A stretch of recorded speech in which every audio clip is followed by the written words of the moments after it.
Guys, selamat datang lagi guys. Kali ini gue mau bawain kasus yang bakal bikin kalian bergidik, menguras emosi kalian sampai ke dasar-dasarnya. Jujur aja, waktu gue riset dan ngulik kronologi kasus ini dari awal sampai akhir, gue sampai harus narik napas panjang-panjang berkali-kali. Gue ngebatin, kok bisa ya ada manusia berwujud iblis yang setega, selicik, dan sekejam ini. Hari ini kita bakal ngegibahin secara full dan detail tentang tragedi lembah Gapyeong dengan pelaku utama seorang wanita bernama Lee Eun Hee. Kasus ini tuh bener-bener kayak naskah film thriller psikologis yang disutradarai sama psikopat. Tapi sayangnya, ini adalah kejadian nyata yang menggemparkan seluruh Korea Selatan. Saking gilanya, kasus ini tuh nggak cuma soal pembunuhan biasa, di mana pelaku langsung menghabisi korban. Biasanya kan begitu ya cerita-cerita yang kita bawain ya. Tapi di kasus ini sama sekali enggak guys. Di sini ada penyiksaan mental, pencucian otak, gaslighting yang super parah, dan eksploitasi finansial yang berlangsung selama bertahun-tahun sebelum akhirnya korban dieksekusi dengan cara yang sangat manipulatif. Biar kalian paham seberapa jahatnya skenario ini dan kenapa satu negara bisa sampai semarah itu, kita harus tarik mundur dulu guys untuk membedah latar belakang kehidupan korban dan pelakunya jauh sebelum mereka bertemu. Kita mulai dari sosok korbannya ya, yaitu seorang pria bernama Yoon Sang Yeop. Yoon ini bukan pria sembarangan guys. Dia lahir dari keluarga yang harmonis, yang sangat menjunjung tinggi pendidikan dan kerja keras. Sejak kecil, Yoon dikenal sebagai anak yang pintar, penurut, dan punya sifat bawaan yang emang baik hati banget. Anaknya tuh baik banget guys. Dia itu tipe orang yang nggak tegaan sama orang lain, selalu pengen ngebantu, dan cenderung mengalah. Kita tuh kalau ngeliat orang yang agak susah gitu ya, hati kita tuh suka terenyuh guys. Berkat otak yang cemerlang, saat dewasa, Yoon berhasil masuk dan bekerja sebagai peneliti di salah satu perusahaan konglomerat paling bergengsi di Korea Selatan, yaitu CZ, Seoul Jedang. Gaji Yoon di sana itu nggak main-main guys. Di usianya saat itu, dia udah berpenghasilan sekitar 60 juta won per tahun, atau kalau dirupiahin, bisa menyentuh angka sekitar 700 juta rupiah. Ya Allah, minder banget nih kita. Coba 700 juta dibagi 12. 68 juta sebulan guys, sekitar segitu. Keren ya. Dengan gaji sebesar itu, normalnya seorang pria lajang di Korea udah bisa hidup dengan sangat mapan dan nyaman guys. Dia bisa sewa apartemen yang bagus di tengah kota, punya mobil impian, makan enak di restoran tiap akhir pekan, dan liburan ke luar negeri.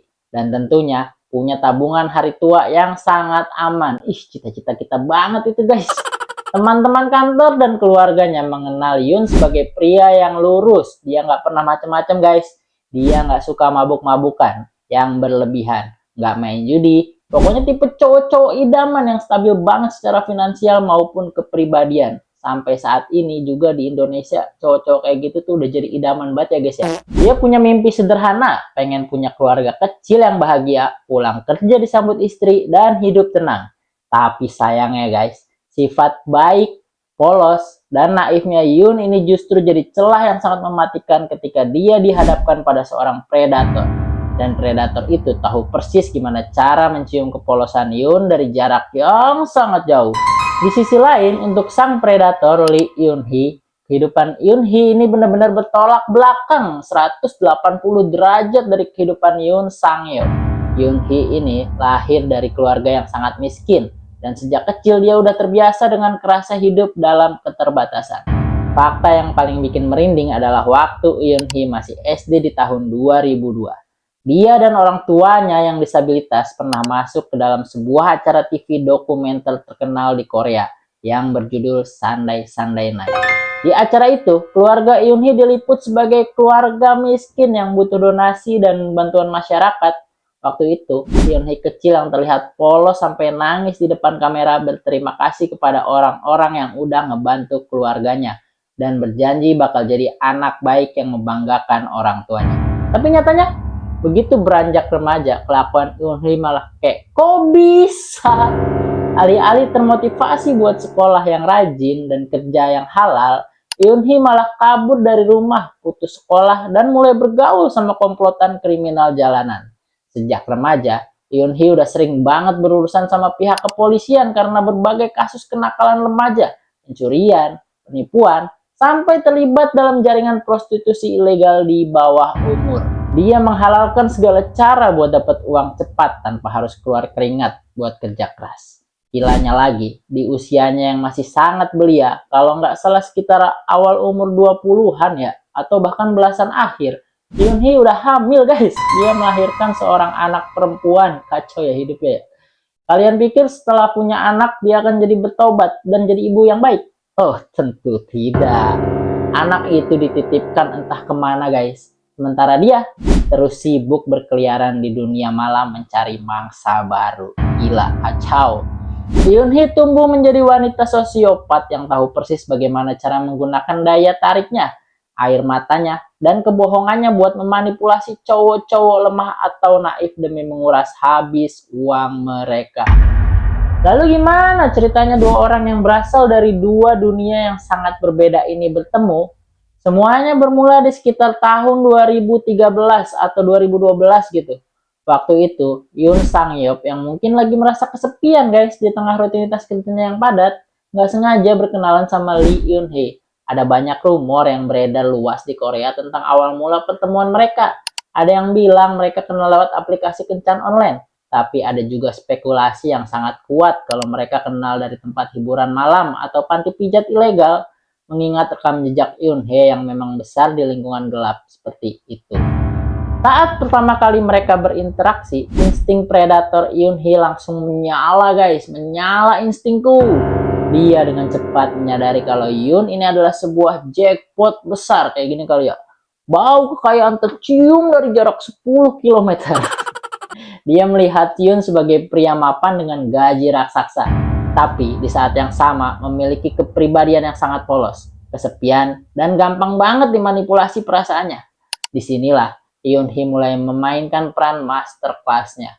Dia memposisikan diri sebagai gadis malang yang punya masa lalu kelam, butuh kasih sayang, dan butuh perlindungan dari sosok pria dewasa yang stabil seperti Yoon. Dia pelan-pelan masuk ke dalam celah kehidupan Yoon, memberikan perhatian palsu yang bikin Yoon merasa sangat spesial. Yoon yang dasarnya terlalu baik dan gampang jatuh iba itu merasa kalau dia adalah pahlawan yang bisa menyelamatkan Yoon Hee dari kehidupan yang hancur. Yoon mulai jatuh cinta. Ya, jatuh cinta yang buta gitu guys. Dia benar-benar bucin parah dan rela melakukan apa saja demi membahagiakan Yoon Hee.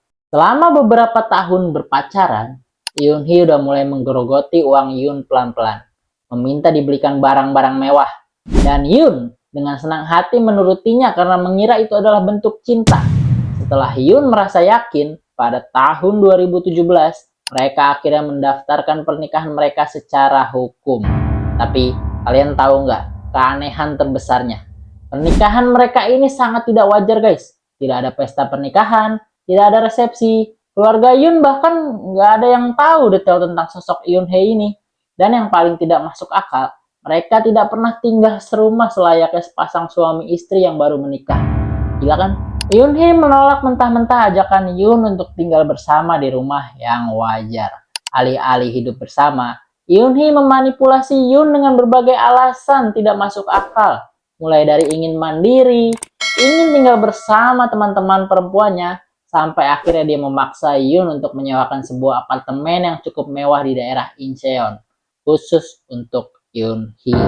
Gila sih, ini Yoon Hee ini dapat jackpot besar sih, dapat Yoon ini sih kata gua mah. Dan lucunya, atau lebih tepatnya tragisnya, Yoon yang otaknya udah dicuci habis-habisan menurut saja tanpa perlawanan. Mulai dari titik legalisasi pernikahan inilah, pintu neraka kehidupan Yoon benar-benar terbuka lebar. Nah loh, kalau kayak gini semua cewek kan masih bisa dibilang sama aja. CWK di sini maksudnya cewek sama K ya. Peace, love, and gaul guys. Begitu status mereka resmi menjadi suami istri secara hukum, Yoon Hee langsung mengambil alih kontrol absolut atas semua akses keuangan Yoon. Mulai dari rekening, masuknya gaji bulanan, kartu kredit, sampai seluruh tabungan masa depan yang sudah dikumpulkan Yoon bertahun-tahun. Semuanya disita dan dikuasai oleh Yoon Hee.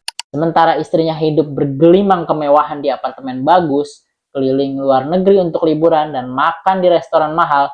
Coba tebak, gimana nasib Yoon Sang Yeop? Yoon dibiarkan tinggal sendirian di sebuah kos-kosan model Banjiha. Buat kalian yang pernah nonton film Parasite nih guys ya, kalian pasti tahu bentuk Banjiha itu seperti apa. Itu adalah kamar kos yang berada di lantai bawah tanah atau semi basement yang biasanya sangat sempit, minim cahaya matahari, kumuh, lembab, kotor, dan rentan kebanjiran. Seorang peneliti senior bergaji 700 juta rupiah per tahun dipaksa hidup seperti tikus di bawah tanah oleh istrinya sendiri. Gaji Yoon habis dikuras setiap bulannya tanpa sisa. Kalau kurang, Yoon Hee memaksa Yoon untuk meminjam uang ke bank atau mengambil pinjaman online. Kehidupan Yoon benar-benar hancur berantakan. Dari yang tadinya mapan, dia berubah menjadi sangat melarat sampai ke tulang-tulangnya guys. Saking miskinnya dan putus asanya dia memenuhi tuntutan uang dari istrinya, rekam jejak digital komputer Yoon menunjukkan kalau dia sempat mencari cara di internet untuk menjual organ tubuhnya secara ilegal. Ya, kalian gak salah denger guys. Dia mencari tahu harga ginjal di pasar gelap karena dia sudah tidak tahu lagi harus mencari pinjaman dari mana. Di bulan-bulan terakhir hidupnya, riwayat obrolan Kakao Talk di ponsel Yoon menunjukkan percakapan yang bisa bikin siapa saja menangis saat membacanya. Yoon sering sekali mengirim pesan ke teman-temannya hanya untuk meminjam uang sekitar 3.000 hingga 10.000 won guys. Dia mengetik, "Bolehkah aku pinjam uang 10.000 won? Sepatuku udah bolong dan robek semua. Aku malu mau berangkat ke kantor." Di pesan lain, kepada temannya dia memohon, "Aku sangat haus dan kelaparan. Bolehkah aku pinjam uang 3.000 won saja untuk beli sebotol air mineral dan 1 cup mie instan?" Bayangkan guys, penderitaan mentalnya. Pria dewasa bekerja di gedung pencakar langit tapi harus mengemis recehan untuk minum air. Sementara itu, di waktu yang sama, istri sahnya sedang foya-foya minum alkohol mahal guys. Terus tahu gak apa yang paling bikin geleng-geleng lagi? Si Yoon Hee tuh gak sendirian dalam menikmati uang hasil keringat darah Yoon. Yoon Hee dengan terang-terangan tanpa rasa malu sedikit pun membawa selingkuhan utamanya yang bernama Jo Hyun Soo untuk tinggal bersama di apartemen mewah yang disewakan oleh Yoon. Terus, si Yoon sendiri tuh tahu tentang hal ini, tapi gaslighting yang dilakukan Yoon Hee sudah sangat parah guys. Yoon Hee membuat Yoon merasa bersalah atas segala hal, membuat Yoon merasa tidak berharga, dan menanamkan pikiran bahwa Yoon tidak bisa hidup tanpa Yoon Hee. Ketika harta Yoon sudah benar-benar habis terkuras, utangnya menumpuk di mana-mana, dan namanya sudah di blacklist oleh pihak bank sehingga tidak bisa meminjam uang lagi, Yoon Hee dan Jo Hyun Soo menyadari satu hal. Yoon Sang Yeop sudah tidak berguna lagi bagi mereka sebagai mesin ATM yang hidup. Saat itulah rencana iblis tahap akhir mulai disusun. Mereka menargetkan nyawa Yoon demi mendapatkan asuransi kematian. Sebelumnya, Yoon Hee sudah memaksa Yoon untuk mendaftar beberapa polis asuransi jiwa dengan nilai pertanggungan yang sangat fantastis guys, yaitu sekitar 800 juta won, atau kalau dirupiahkan setara dengan 9,5 miliar rupiah. Gila duit semua itu guys. Yoon Hee memastikan dirinya terdaftar sebagai satu-satunya ahli waris tunggal jika sesuatu yang buruk terjadi pada Yoon. Yoon Hee dan selingkuhannya mencoba mengeksekusi Yoon sampai 3 kali berturut-turut guys di tahun 2019. Gila ini cewek parah bacot. Percobaan pembunuhan pertama terjadi di bulan Februari 2019. Saat itu, Yoon Hee dan Jo Hyun Soo menyiapkan sebuah hidangan khusus untuk Yoon. Tanpa sepengetahuan Yoon, makanan tersebut sudah dicampur dengan racun darah ikan buntal. Racun ini terkenal sangat mematikan ya guys ya. Tidak ada warna, tidak berasa, dan tidak memiliki obat penawar jika dikonsumsi dalam dosis yang fatal. Yoon pun dengan polosnya memakan hidangan itu. Tapi entah bagaimana keajaiban terjadi guys. Yoon selamat dan hanya mengalami sakit biasa. Belakangan terungkap dari percakapan obrolan telegram yang disita polisi, Yoon Hee dengan kesal mengirim pesan kepada selingkuhannya. "Kenapa dia tidak mati juga? Padahal gue udah memasukkan racun yang sangat banyak." Gila kan? Gila jatuh gue cewek. Gila kacau. Gagal di percobaan pertama tidak membuat mereka menyerah. Percobaan pembunuhan kedua dilakukan 3 bulan kemudian, tepatnya pada bulan Mei 2019. Kali ini, Yoon-hee mengajak Yoon pergi memancing di sebuah kolam pemancingan yang lokasinya sangat terpencil dan sepi pada tengah malam buta. Yoon-hee tahu betul bahwa Yoon memiliki trauma terhadap air dan sama sekali tidak bisa berenang. Saat Yoon sedang lengah di pinggir air yang gelap, Jo Hyun-soo dengan sengaja mendorong Yoon ke dalam kolam yang dalam tersebut. Yoon tercebur, panik, dan hampir tenggelam kehabisan nafas. Yoon-hee dan selingkuhannya hanya diam menonton dari atas. Tapi sialnya bagi mereka, hari itu ternyata ada seorang kenalan mereka yang tidak sengaja berada di dekat sana, mendengar suara cipratan air yang mencurigakan dan langsung terjun menyelamatkan Yoon tepat sebelum dia mati tenggelam. Rencana kedua kembali gagal berantakan guys. 2 kali lolos dari maut, nyawa Yoon akhirnya benar-benar melayang secara tragis di percobaan ketiga, yaitu pada tanggal 30 Juni 2019. Hari itu, masa tenggang pembayaran premi asuransi jiwa Yoon sudah mau habis. Jika hari itu lewat, polis asuransinya akan hangus. Hanya beberapa jam sebelum kejadian, Yoon-hee dengan terburu-buru melunasi tunggakan premi asuransi tersebut agar polisnya kembali aktif. Setelah urusan uang beres, Yoon-hee mengajak Yoon pergi liburan ke lembah Gapyeong. Lembah ini merupakan destinasi wisata alam yang sangat terkenal di Korea. Memiliki tebing-tebing batu yang menjulang tinggi, serta aliran air sungai yang sangat dalam, dingin, dan berarus cukup kuat di bawahnya. Liburan ini bukan liburan romantis guys, karena Yoon-hee membawa serta Jo Hyun-soo dan komplotan teman-teman mereka yang semuanya memiliki catatan kriminal. Tibanya di sana, mereka menyewa ban pelampung dan mulai bermain air dari sore hingga matahari terbenam. Tapi karena Yoon ini nggak bisa berenang dan takut air, Yoon hanya berani menggunakan ban pelampung dan diam di area pinggiran sungai yang dangkal. Namun emang udah dasarnya niatnya jelek kali ya, kelakuannya udah pada kayak dajjal guys. Yoon-hee dan teman-temannya terus-terusan mengganggunya. Mereka menarik-narik pelampung Yoon ke tengah sungai yang dalam, membalik-balikkan bannya, menyorakinya, dan membuat Yoon teriak ketakutan setengah mati. Yoon memohon kepada mereka untuk berhenti karena dia benar-benar panik guys. Puncak tragedi ini terjadi menjelang jam setengah 9 malam. Saat itu, suasana lembah sudah benar-benar gelap gulita guys. Dingin, dan area tersebut udah sepi dari pengunjung lain. Yoon-hee mengeluarkan taktik manipulasi terakhirnya. Dia menantang semua pria di sana untuk melompat dari atas tebing batu yang tingginya mencapai 4 meter guys, ke kedalaman air sungai yang pekat. Jo Hyun-soo dan teman-temannya melompat lebih dulu untuk memberikan tekanan mental. Sekarang giliran Yoon yang disuruh melompat. Yoon jelas aja menolak mentah-mentah guys. Dia merinding kedinginan, dia ketakutan, dia sampai memohon dengan suara bergetar agar tidak dipaksa melompat. Tapi lagi-lagi kemampuan gaslighting tingkat dewa milik Yoon-hee bekerja dengan sangat sadis guys. Yoon-hee mulai memanipulasi ego dan rasa cinta Yoon. Dia mengejek kejantanan Yoon lalu mengeluarkan ancaman andalannya. Yoon-hee berkata, "Kalau kamu tidak berani melompat, berarti aku saja yang akan melompat ke air." Yoon yang sudah dicuci otaknya sedemikian rupa hingga merasa harus selalu melindungi dan menuruti istrinya, akhirnya menyerah.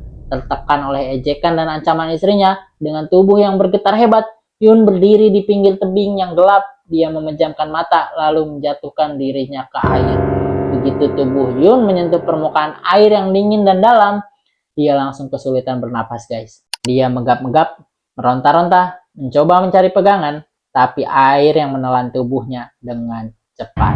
Apa yang dilakukan Yoon-hee, Jo Hyun-soo, dan komplotannya yang sudah berada di dalam air? Gak ada guys, sama sekali gak ada. Mereka hanya menonton dari jarak dekat. Jo Hyun-soo bahkan sempat berenang menjauh agar tidak bisa diraih oleh Yoon yang sedang meregang nyawa. Mereka membiarkan Yoon berjuang sendiri dalam keputusasaan, hingga akhirnya paru-parunya penuh dengan air dan tubuhnya tenggelam ke dasar sungai.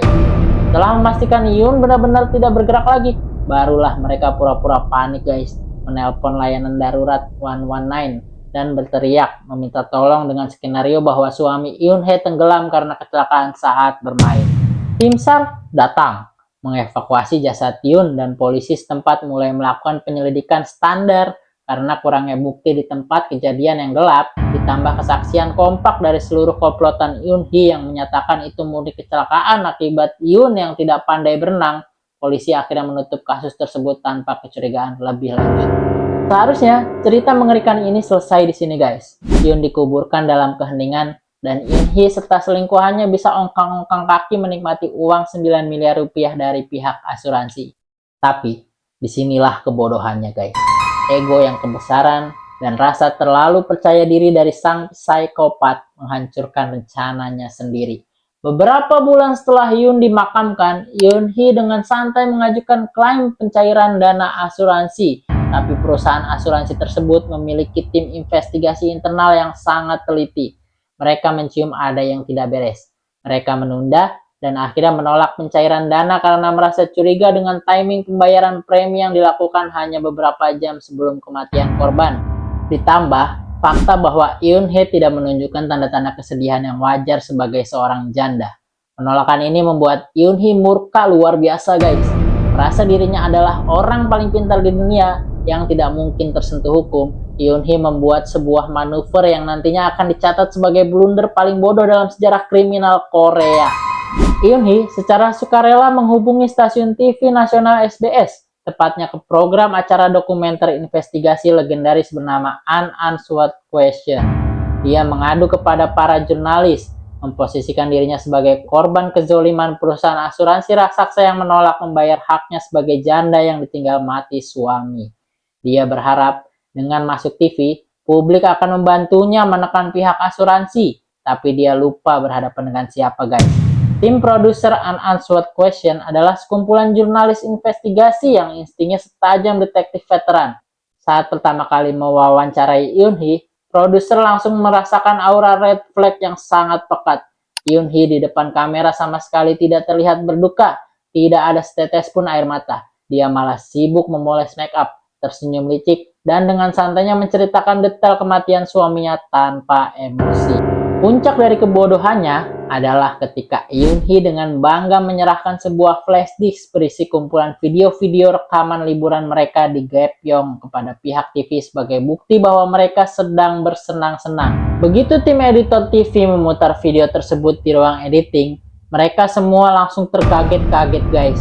Di video itu terpampang dengan sangat jelas bagaimana Yoon-hee dan Jo Hyun-soo menyiksa Yoon secara verbal. Terekam jelas wajah Yoon yang pucat pasti ketakutan sambil memeluk ban pelampung. Sementara di belakang kamera, terdengar suara tawa melengking Yoon-hee yang mengejek suaminya. Saat itu juga, arah investigasi pihak TV berbalik 180 derajat. Mereka tidak lagi menyelidiki kejahatan pihak asuransi, melainkan menjadikan Lee Yoon-hee sebagai target utama investigasi pembunuhan. Tim jurnalis SBS mulai bergerak ke lapangan menemui keluarga Yoon yang selama ini dijauhkan dari kehidupan Yoon. Dan yang paling krusial, mereka berhasil mendapatkan ponsel lama Yoon yang rusak lalu memulihkan semua datanya.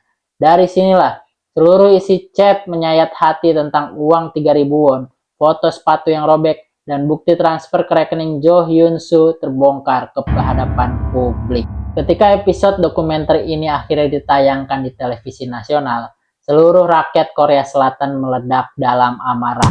Rating acara itu tembus rekor guys, dan netizen Korea yang terkenal sangat ganas kalau sudah menemukan target, langsung turun tangan menggali jejak digital Lee Yoon-hee hingga ke akar-akarnya.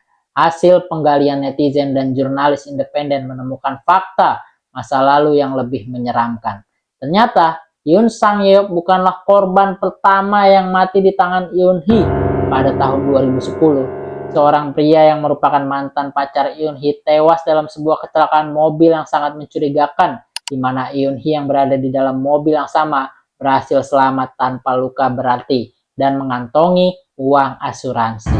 4 tahun kemudian di tahun 2014, mantan pacar Yoon-hee yang lain juga tewas secara misterius saat menemaninya snorkeling liburan di Pattaya, Thailand.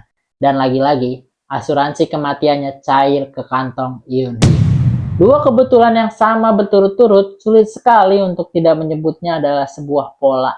Dan yang ketiga adalah konfirmasi bahwa ini adalah pembunuhan berantai. Polisi Korea Selatan yang merasa malu karena kasus ini sempat ditutup, langsung membentuk tim khusus untuk membuka ulang penyelidikan secara besar-besaran guys. Kejaksaan mengambil alih dan surat perintah penangkapan untuk Lee Yoon-hee dan Jo Hyun-soo segera diterbitkan. Menyadari kedok mereka telah terbongkar dan seluruh negeri memburu mereka, Yoon-hee dan Jo Hyun-soo memutuskan untuk melarikan diri pada bulan Desember 2021. Mereka berdua menjadi buron nasional. Wajah mereka dipampang di televisi, koran, stasiun kereta, hingga pelosok jalanan. Pelarian mereka ini dipersiapkan dengan cukup matang. Mereka menyewa sebuah apartemen tersembunyi di daerah Ilsan, menggunakan nama palsu, membuang semua ponsel pintar mereka, dan hanya menggunakan ponsel lipat jadul yang nomornya terus diganti untuk menghindari pelacakan sinyal GPS. Mereka juga tidak pernah menggunakan kartu kredit atau kartu debit agar jejak keuangannya tidak terlacak. Hanya mengandalkan uang tunai yang tebal yang mereka bawa dari hasil penjualan barang-barang mewah. Selama hampir 4 bulan, mereka kucing-kucingan dengan kepolisian elit Korea. Namun, sepintar-pintarnya tupai melompat, akhirnya jatuh juga guys. Polisi menggunakan taktik penyadapan tingkat tinggi terhadap keluarga terdekat Yoon-hee. Ayah Yoon-hee yang terus dipantau akhirnya menjadi titik lemah. Pada pertengahan bulan April 2022, setelah dibujuk oleh ayahnya sendiri melalui sambungan telepon rahasia, mental Yoon-hee mulai goyah karena uang tunai mereka mulai habis dan mereka terkurung tidak bisa keluar dari kamar sama sekali.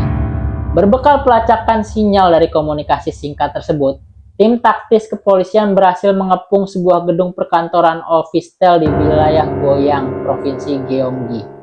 Tanpa perlawanan berarti, Lee Yoon-hee dan Jo Hyun-soo akhirnya diringkus dan digelandang ke kejaksaan dengan tangan terborgol, disorot oleh ratusan lampu flash kamera wartawan yang sudah menanti mereka. Proses persidangan menjadi salah satu sidang paling disorot dalam sejarah hukum modern Korea Selatan. Jaksa penuntut umum membeberkan secara runut bagaimana metode pembunuhan ini tidak memerlukan senjata tajam atau racun, melainkan menggunakan senjata psikologis bernama eksploitasi kelemahan, manipulasi mental, dan pembiaran terencana. Hakim Agung di pengadilan menyatakan bahwa tindakan Lee Yoon-hee sangat keji dan tidak menunjukkan sedikit pun penyesalan atas nyawa suaminya yang telah dihancurkan dari luar dan dalam. Vonis pun dijatuhkan. Lee Yoon-hee dihukum dengan hukuman penjara seumur hidup tanpa kemungkinan pembebasan bersyarat, memastikannya membusuk di balik jeruji besi hingga akhir hayatnya. Sementara Jo Hyun-soo sebagai laki-laki, kaki tangan utama yang turut merencanakan dan mengeksekusi, divonis hukuman 30 tahun penjara yang sangat berat. 30 tahun juga nggak cepet guys. Orang juga keburu mati kayak di dalam dah. Kasus ini menjadi tamparan keras bagi masyarakat tentang betapa mengerikannya efek dari gaslighting dalam sebuah hubungan guys. Coba bayangin gimana Yoon Sang Yeop yang begitu cerdas dan memiliki masa depan cerah harus berakhir kedinginan dan ketakutan di dasar sungai hanya demi cinta buta yang bertepuk sebelah tangan. Benar-benar bikin hati terasa diiris-iris kan? Keserakahan yang tidak ada batasnya membuat manusia bisa lebih menakutkan daripada setan guys. Gimana nih guys menurut kalian? Kira-kira hal apa sih yang bikin korban manipulasi seperti Yoon ini nggak bisa lepas dari jeratannya? Padahal dia punya akses ke teman dan uang sebelum semuanya disita. Dan apakah menurut kalian hukum seumur hidup itu udah setimpal dengan apa yang dilakuin ke nyawa suaminya dan 2 mantan pacar sebelumnya? Coba deh kalian ramaikan kolom komentar dengan teori dan pandangan kalian. Karena gue pengen banget baca dan bales-balesin komentar kalian. Terima kasih banyak udah nemenin gue deep dive ngebahas kasus yang super panjang ini guys. Kalau kalian suka, pastiin kalian udah klik tombol like dan subscribe ya guys ya. Biar gak ketinggalan misteri gila lainnya. Sampai ketemu di video pembahasan kita yang selanjutnya ya. Oh iya, jangan lupa bahagia ya guys ya. Bye-bye.